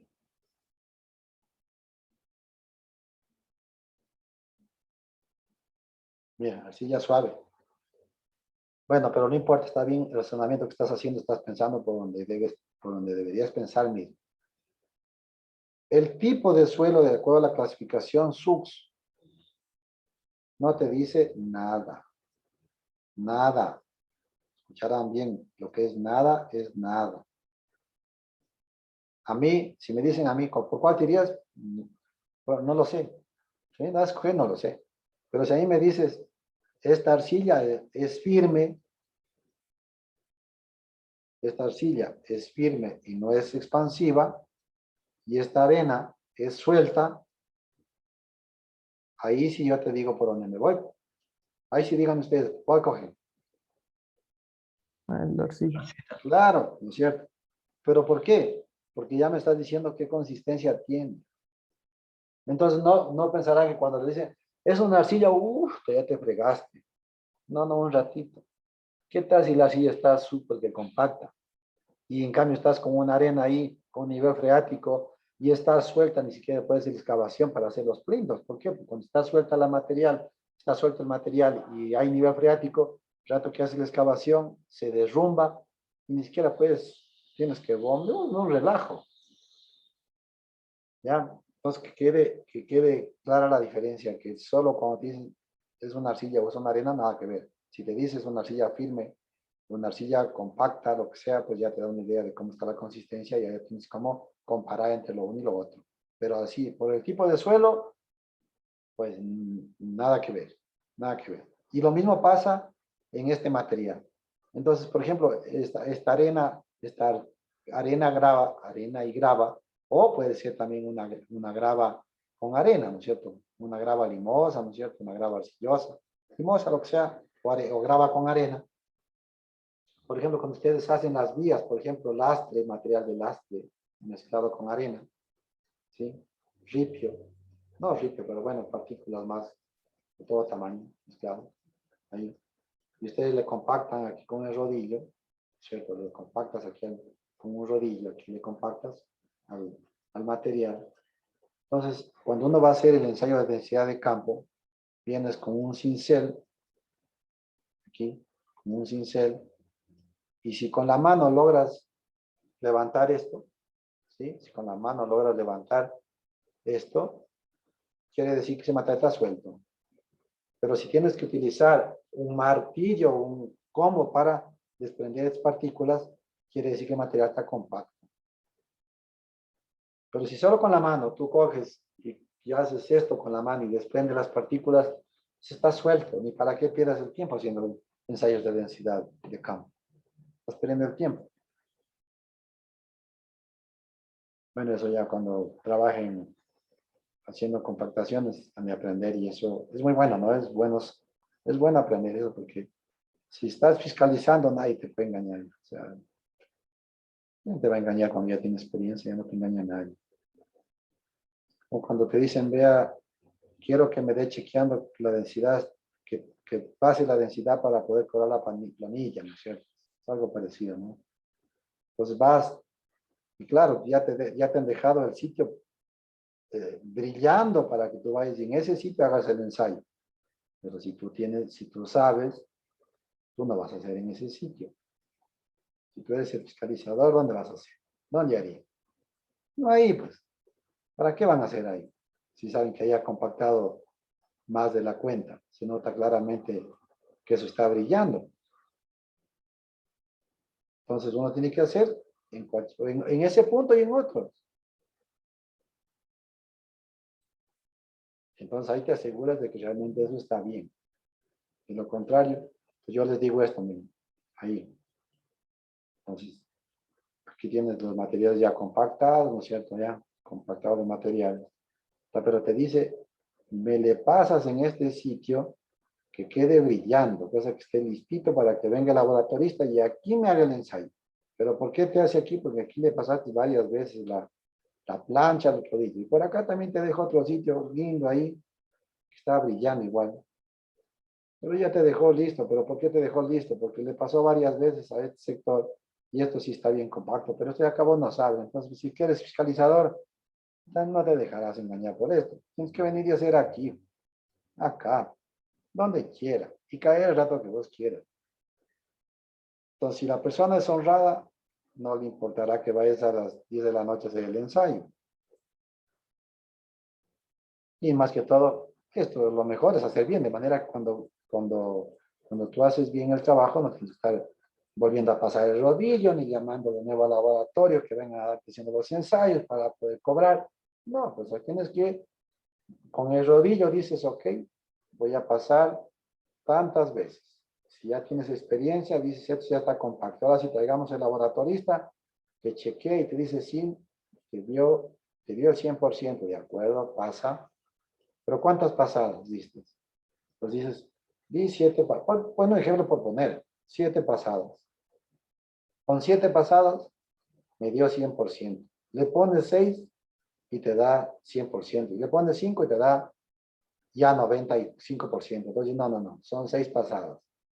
Entonces, tienes que hacerle que al operador te dé 6 pasadas de manera uniforme. Entonces ahí, y la capa debe ser la que el rodillo dependiendo del rodillo, ¿no es cierto? Puedes poner hasta 25 centímetros. Si el rodillo es de más de 12 toneladas de carga, puedes poner hasta 25 centímetros. Ahora, si vas a hacer como unas sapos, esas planchas pequeñitas, 12 centímetros, ya 15 centímetros, no más allá de eso. Porque si le haces más allá de 15 centímetros, te va a compactar, sí, pues te va a compactar, si es que son los 15 centímetros, te compactará bien esto, y esto quedará suelto. Y cuando venga la carga, aplastará esto y todo se aflojará, y no servirá de nada lo que compactaste. Por eso es que el rodillo que vayas a utilizar debe estar seguro que esto te va a compactar la capa, qué sé yo, si es que es de 25 máximo, está bien. Entonces vos sabes que este rodillo te va a compactar todo ese espesor de manera uniforme. Bueno, me estoy desviando y perdiendo el tiempo. A ver. Bueno, aquí tienen otros valores del módulo de elasticidad en función del tipo de material también, y aquí tienen estos rangos, ¿no? Y acá la relación de Poisson, que también es bueno tener como referencia, ¿no? ¿Sí? Miren aquí 0,5. Cuando te dicen 0,5, quiere decir ¿qué cosa? Que el nu, acuérdense que el nu es igual a la deformación unitaria lateral para la deformación unitaria axial. Eso recién tomaron ustedes resistencia material, ¿no es cierto? Estaban fresquitos. ¿Y el signo menos para qué es? Para que se haga positivo, porque estas dos tienen, ¿qué cosa? Signos cambiados. Y la relación de Poisson siempre es positiva. Entonces, para que se haga positiva, tiene signo negativo acá. Porque uno de los dos va con signo negativo.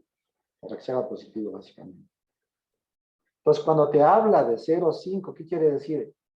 Que lateralmente se está deformando la mitad en relación a la deformación axial. O sea, está deformando un montón, ¿no? Lateralmente. Y acuérdense que esto es en el rango elástico, porque en el rango plástico, cualquier material, bueno, dependiendo de la ductilidad del material, pues esto puede llegar a ser mayor. Pero imagínense que en el acero el esfuerzo, el acero normalmente tiene de 0,27 a 0,30 la relación de Poisson en el rango elástico. Pero en el rango, cuando llegas al esfuerzo de fluencia, puede alcanzar ya el 0,5 del acero. Acuérdense que el acero, atracción falla por corte, entonces, a 45 grados. Y eso te da una reducción de la sección transversal del 50% justo. Por eso es que la relación de Poisson ahí es al 50% en el esfuerzo de fluencia del acero. Ok, veamos este método. Miren, este es el asentamiento elástico propuesto por Timoshenko y Goodyear en 1951. Súper buen método para el cálculo de asentamientos. O sea, el método en sí es pues, bastante aceptable en cuanto a lo que tiene que ver con el asentamiento. De los mejores métodos.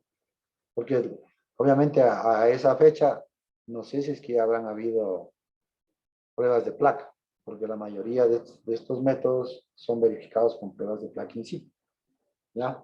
Pues miren, aquí tenemos el delta H, que es el asentamiento, que multiplica, que es igual al Q0, que es la carga totalmente de estructura, el ancho de la cimentación, P' es B sobre 2, 1 menos la relación de Poisson, el módulo de elasticidad, y estos factores que son los típicos que cambian de todos los métodos. Entonces, como ustedes pueden ver, entra la relación de Poisson, el módulo de elasticidad en algunos casos, la relación de Poisson en algunos casos, el módulo de elasticidad, el ancho B y el Q. Estos de aquí son inamovibles. No, los tres siempre van a aparecer en los métodos de cálculo. No en todos los casos. Y los de acá son los factores de influencia que los tomas en cuenta. Entonces, factor de profundidad, y vamos a ver cada uno de ellos, ¿ya? Entonces, esta ecuación se la puede reemplazar por esta de acá abajo. Lo único que estamos haciendo aquí es que el IF se mantiene, el IS es todo lo que está en paréntesis, pues para calcular ya aparte el IS, todo lo que está en paréntesis. Y el M depende de dónde quieres calcular, si en el centro, en la esquina, o a un lado o a otro de la cimentación. Entonces, ese valor de IS, miren, es lo que está aquí en el paréntesis. ¿Sí? Es para no hacerle tan grande a la ecuación, que le pone IS, IF, pero IS, como ustedes pueden ver, es todo lo que está dentro del paréntesis. ¿Ya? Y los valores de m dependían. Entonces, si está en el centro, 4. Si está a un lado, 2. Si está a una esquina, 1. Entonces, es parecido a lo que vimos de Business, ¿cierto? Si te piden el centro, como lo tienes que dividir ahí, 4 partes. Si te pide a un lado o al otro lado que te pide ahí, lo que está diciendo aquí es calcúlame ahí. Y si te pide en una esquina, ahí.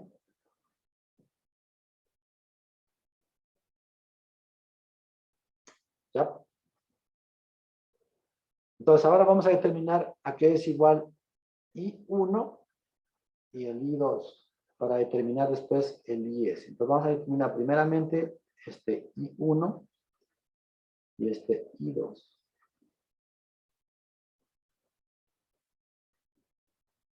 Y entonces aquí tenemos las ecuaciones para calcular eso. ¿Ya? Las ecuaciones. El I1 tiene relación de MN. Es parecido a lo que vimos en Business. Es parecido.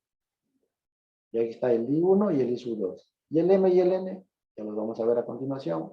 Por si acaso el tangente a la menos 1 es en radianes. Y aquí están, aquí es igual a M. L' sobre B'. N es igual a H sobre B'. B' es B sobre 2 en el centro. Y B' en una esquina es igual a B. Esto ustedes ya saben por qué es. Parecido a Business, ¿sí o no? Eso es parecido a Business.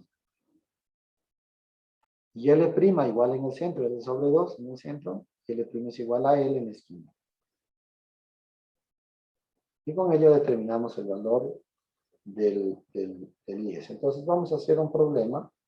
Inge, Falta el. ¿Van a copiar esto? Copien. sí, Inge, no se ve lo de abajo N ni L. ¿No se ve? No, profe, no sale en toda la pantalla. Entonces voy a descartar esto. ¿Cómo que no sale todo? Ahí sí, ahí sí. ¿Ahí sí sale? ¿Ahí sí ven? Qué raro. Pues ahí les dejo por aquí. Copien. Ya, Inge. Gracias.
A ver, entonces vamos a hacer un.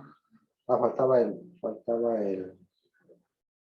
mostrarles este gráfico. Miren este gráfico, que es propuesto por Fox para el mismo método, donde entramos con la relación de B sobre B, y aquí nos da cuatro curvas, donde está L sobre B igual a 1, y U es igual a 0,3. L sobre B igual a 1, U es igual a 0,5. Las dos son para una relación, para una socata cuadrada son las dos, pero cambia el valor de U.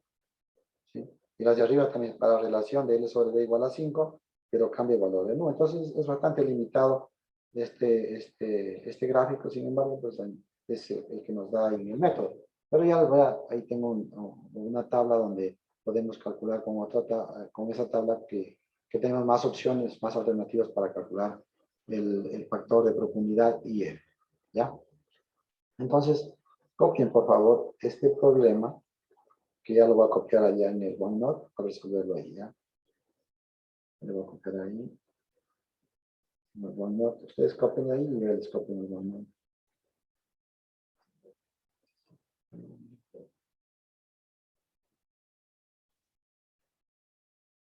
Miren, solo copiar esta de aquí.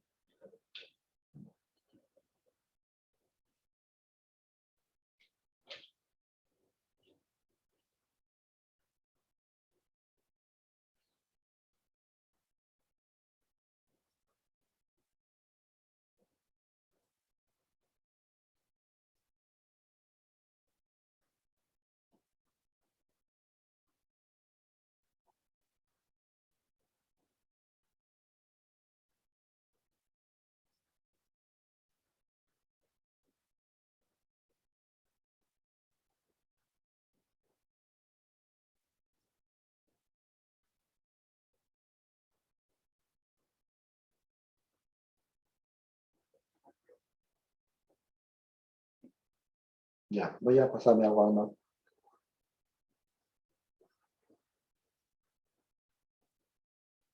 Ya, entonces ahí tenemos el problema, miren. Tenemos una zapata que tiene ancho 2 metros, una profundidad de desplante de 2 metros, un espesor de H igual a 20 metros, donde está el material rígido, compacto. Y el método nos dice que debemos determinar primeramente H igual a 5 veces el ancho B. Y el menor de los dos, hasta ahí debemos calcular los asentamientos. El menor de los dos. Puede ser que la roca esté o el material resistente esté, en este caso, supongamos que el material resistente o la roca esté a 5 metros. Entonces H sería igual a 5 metros. Ya el H igual 5 veces B quedaría por fuera. Pero en este caso, como H es igual a 20 y multiplicando 5 veces B nos da 10, nos vamos por la opción de 10 metros. El menor de los dos.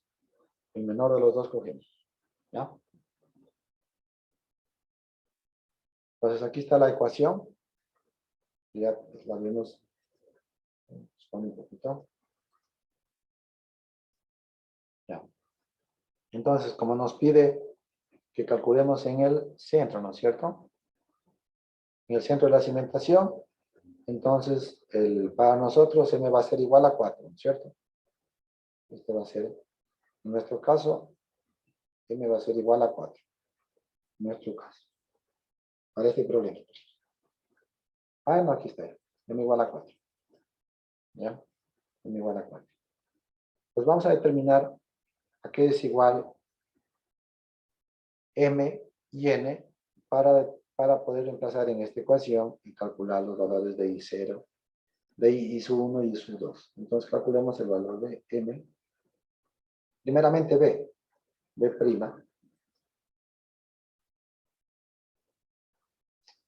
Entonces B'. B' es igual a ¿qué? A B sobre 2. B es 2. ¿No es cierto? B es 2. Y para 2, y se nos da igual a 1.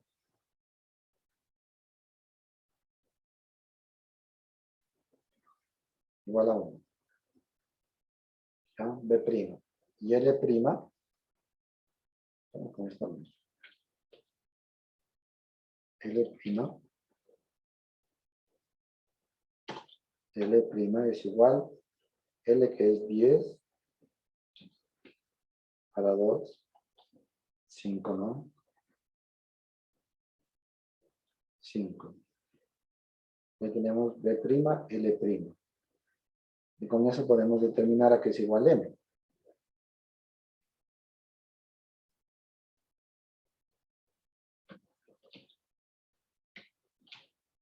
M es igual a L', que es 5. 5 para B', que es 1. Nos da 5. Y N en cambio dice que es H. H que era, ¿cuánto? 10, ¿no? H 10. Para B', que es 1, nos daría 10. Nos daría 10. Y ya. Entonces reemplazamos M y N en esta ecuación. Reemplazamos M y N en esa ecuación. Y vamos a tener M que es 5, ¿no? M es 5. 5. 5. 5. 5. 5. 5. 5. 5. 5. Esto es 10. 10. Esto es 10. Esto es 10 también. Y ya. Y ahí calculen cuánto les da el ISO 1. Voy a determinar, para que ustedes calculen eso. Voy a determinar, voy a traer la otra ecuación para calcular el ISO 2. Por favor, échenle números a la calculadora ahí. 16.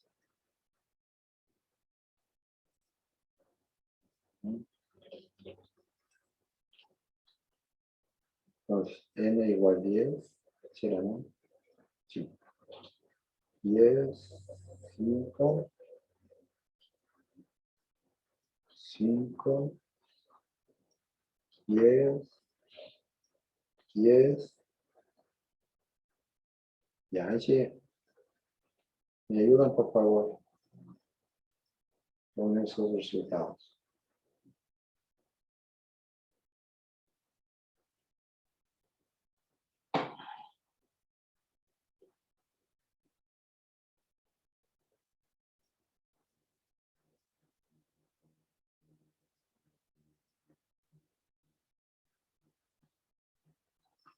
Es m igual, a ver, m es igual a 5 y m es igual a 10.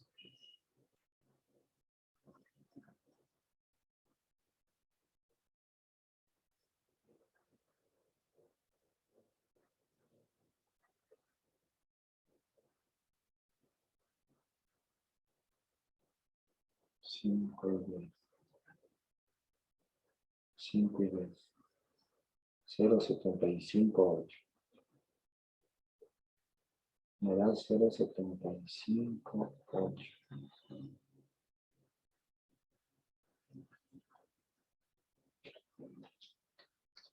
A ver, ¿me dan chequeando eso?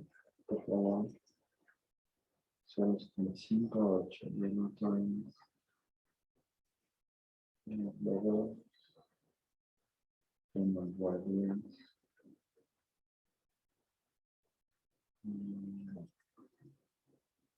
10, 5, 0,071.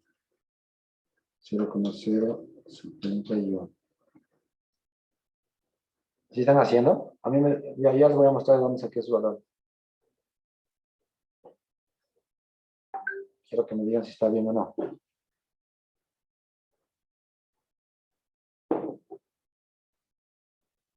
Después les indico de dónde saqué eso.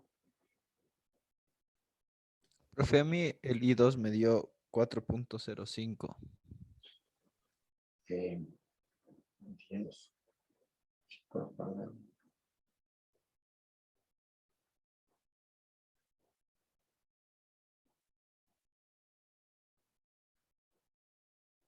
¿Seguro?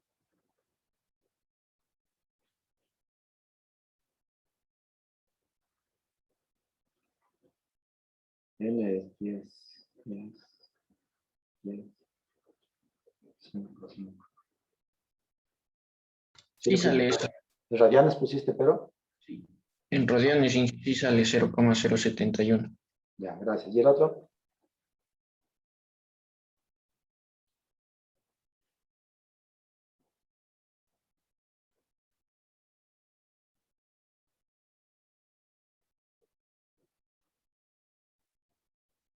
Sí sale, profe. Ya, ok. Miren, voy a regresar voy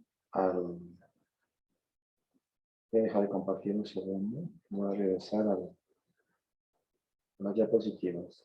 Miren, en las diapositivas aquí, hay estas tablas también que son de Brajadas, donde están los valores, miren. Para el F2, miren, para el F2. Aquí tenemos nosotros, desde el M está en los números que están aquí arriba en la parte horizontal, en la primera fila, son los valores de M. Y la primera columna es valor de N. Entonces aquí M hasta 4 y N hasta 100. Entonces como nos dio 5 el valor de M, esta tiene continuidad, continúa, dice a la siguiente. Entonces la siguiente empieza desde 4 a 5 y termina en 100. Entonces M se acuerdan que es 5, ¿no es cierto? M5, ¿verdad? ¿Ah? Sí. 5 y N igual 10. Entonces miren, 10, miren aquí, 10 y 5 es este valor. 0,758. ¿Entendieron? Para el F1. ¿Por qué M5? Disculpe, me perdí ahí un poco. Te perdiste porque eso dio dividiendo la letra, era, ya te explico. Para B'. Esto es 10.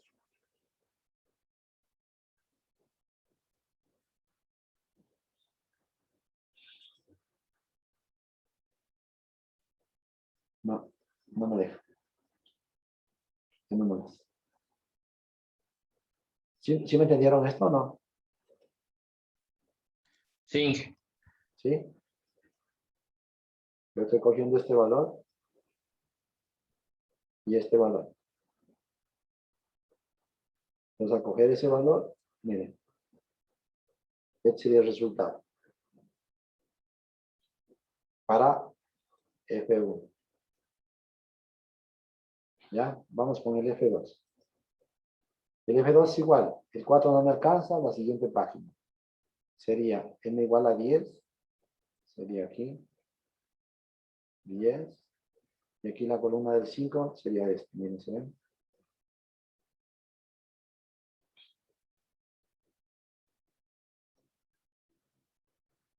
Ya, bueno, cualquiera de maneras, pues ahí tienen las tablas o también las tablas siempre y cuando los valores coincidan, ¿no? Coincidan. Pues si tienes valores intermedios y no coincide, ya te toca hacer con esa ecuación. A ver, ya te explico a ver lo del. Ya le vi lo del M y el N. ¿Ya lo viste? Ah, ya. Sí, gracias. Pues voy a compartir de nuevo. Ya. El valor de M está aquí, mira. Aquí está. L sobre B, L' sobre B' y H sobre B'. Y L, B' y L' están aquí en el centro, ¿no? Sí, ya le vi. Ya, entonces ahora vamos a determinar el valor, en cambio, del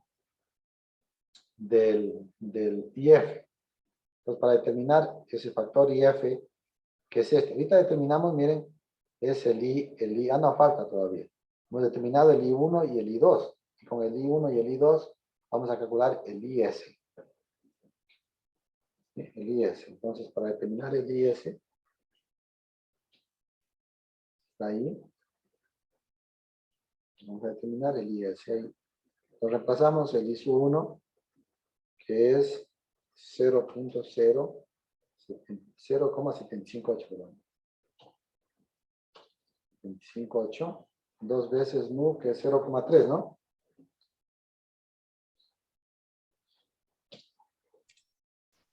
$0,3 y por I2 que es 0,071. ¿Cuánto da ahí?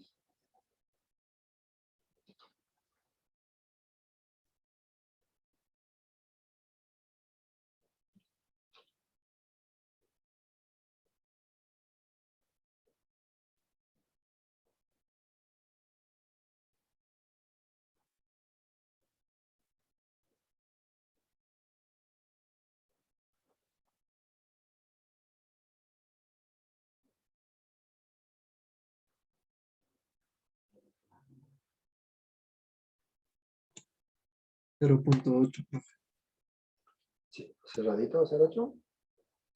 79. 29. ¿Sí? ¿Ahí? Sí, profe. Ok. Entonces ya tenemos, miren, a ver, veamos la ecuación. Ecuación. El M ya tenemos que es 4. El IS lo acabamos de calcular.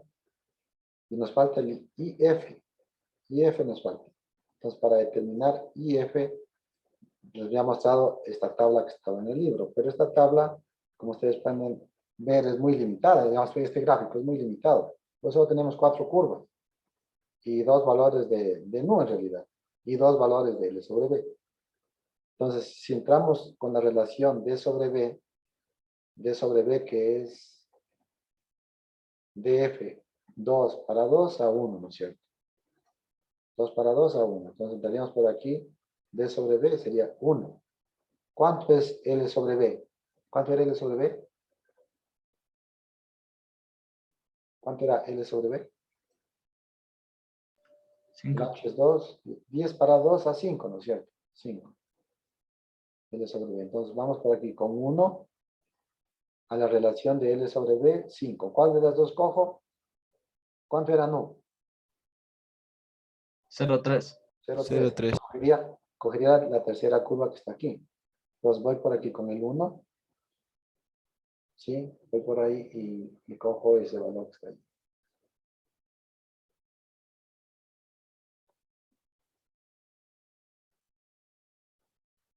Subiría por aquí. Así, ¿no?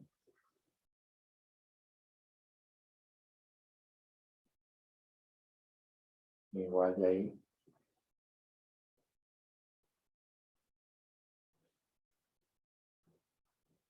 Lo que me dé acá. Y este sería el IF.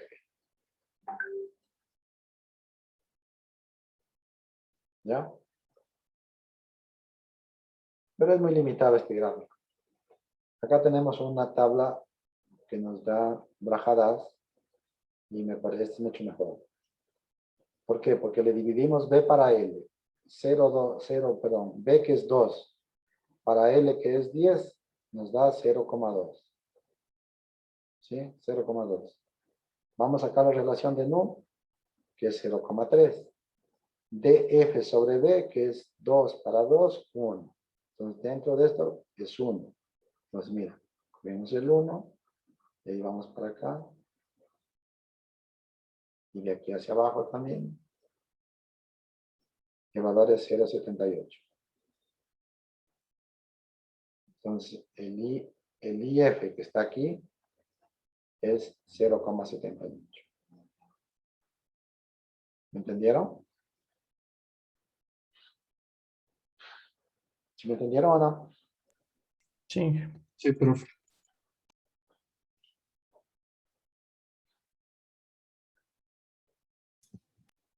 Profe, ¿por qué 0.2? Divídele B, divídele para L. B es 2 y L es 10. Ah, ya, gracias, profe. ¿El IS cuánto sale? Disculpe. El IS, ¿todavía no calculamos o sí?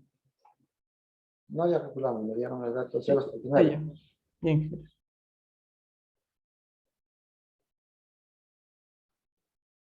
Ya, entonces ahora sí ya tenemos todo. ¿Comenzamos a calcular o no? ¿Tienen clases? ¿O le hacemos mañana esto? Sí tengo clase yo, profe. Sí, profe, yo también Mañana, tengo. mañana le hacemos, ¿ya? Bien. Démosle ahí. ¿Alguien llegó atrasado? Sí, Inge. Profe, yo sí estaba, pero no sé si me puso en lista. No sé si puede ver Serrano. Dame un segundo.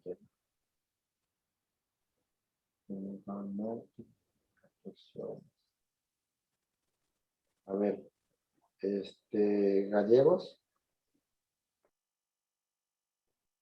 ¿No está? ¿Quién me dijo? Zapata, Inge. Zapata. ¿Serrano? Sí te puse. Sí te puse. Gracias, profe. Hasta mañana. Listo, ahí quedamos, jóvenes. Inge, buenas tardes, disculpe. Vallejo, sí, un poco atrasada, por favor. Sí te puse. Ah, gracias, Inge. Inge, a mí también, porfa, gallegos. ¿Gallegos? Sí, Inge, llegué un poquito tarde. Gallegos. Gracias. Ok,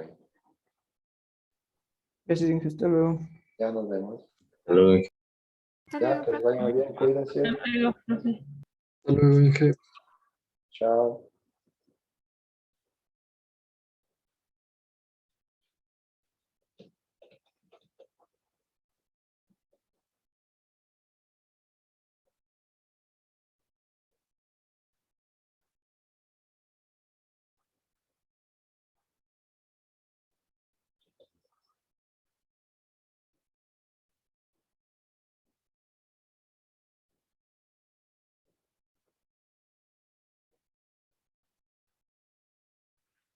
¿Dónde está mi ordenador?